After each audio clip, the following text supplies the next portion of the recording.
But first, you heard it first here on the show last night. Peter Dutton believes we are one country under one flag, not many nations with three flags. And if he becomes Prime Minister, we'll revert to flying just one flag, he says, as every other country does. He'll stand in front of one flag, our national flag, this one. We are dividing our country unnecessarily. Now, we should have respect for the Indigenous flag and the Torres Strait Islander flag, but they are not our national flags. Well, thank God for that, I say. And I know I applaud him for taking that stand, as I know you do too. But we're not alone here. Melbourne radio host Tom Elliott, well, he called it today a masterstroke. Peter Dutton has just come up with an idea, and I think it's a masterstroke in Australian politics. He has said that if he is elected Prime Minister, he will stand in front of one flag only, and that flag will be the Australian flag. And if you have a look at the comments under newspaper reports from last night's interview, there's hardly an Australian that's not in support. And just to show you how motivated people are by Dutton's stand on the flag, the Herald Sun story alone has around 2,000 comments. As my regular viewers and listeners would know, I think that it's fair enough to fly the Aboriginal flag alongside our national flag on special occasions relevant to Indigenous people, say NIDOC Week, for instance. But the idea that the flag of some of us should fly co-equally with the flag of all of us all the time, well, that's a travesty. Yet again, it's suggesting that there are first-class and second-class Australians, those whose ancestry extends back many thousands of years, and those whose ancestry in this country goes back no further than 1788. Having multiple flags implies that based on ancestry and how long your relatives have been in this country, there are two classes of Australians. Aboriginal people who get their minority flags flown alongside the national flag, and everyone else who are routinely demeaned, not just by the sidelining of our national flag, but being constantly welcomed to our own country, as if this land belongs to some of us more than all of us.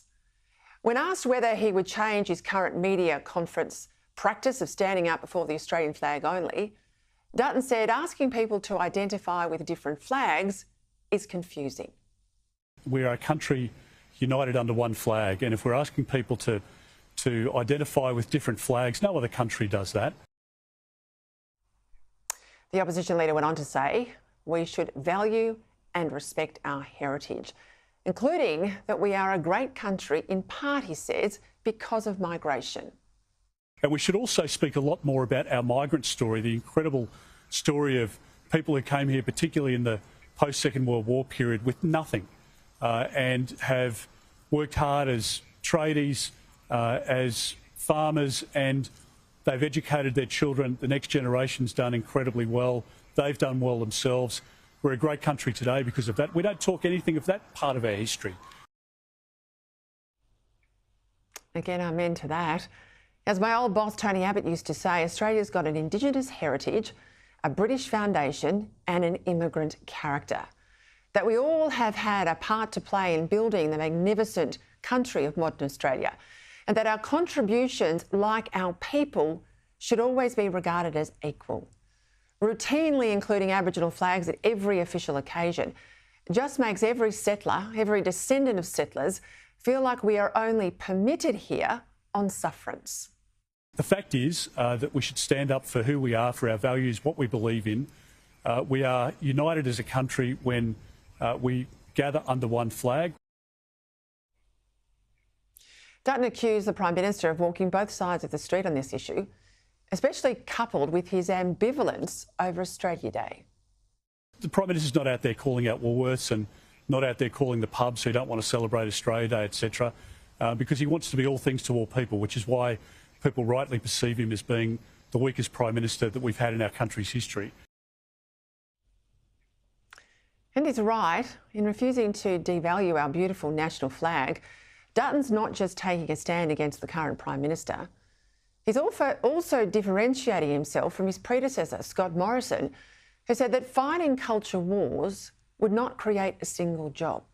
He wasn't going to have a bar of it, said Morrison. Well, maybe that's true, but creating jobs is not all that Prime Ministers should worry about. Culture matters. Culture matters. And we've seen that in evidence very much in this country since the impact of October 7 started to play out on the streets of Australia. Now, on this, I am with Dutton.